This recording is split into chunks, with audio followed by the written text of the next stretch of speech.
Mga idol, ang ganda dito. Kahit nasa tuktok kami nakabundukan, makita mo talaga na ang lupa hawak ng mga ugat ng mga raming puno. Nakakamangha ang lugar na to. Sa lugar na to may isang palasyo na tagabantay sa kalikasan. At ang hangin dito, ma-feel mo talaga na malinis siya at malamig.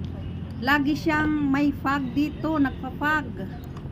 Ang sarap ng pakiramdam dito, napakalamig kahit tag-init.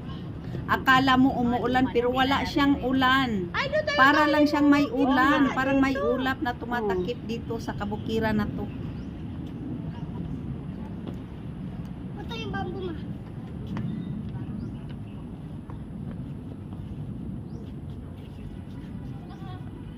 Ano bang meron dito?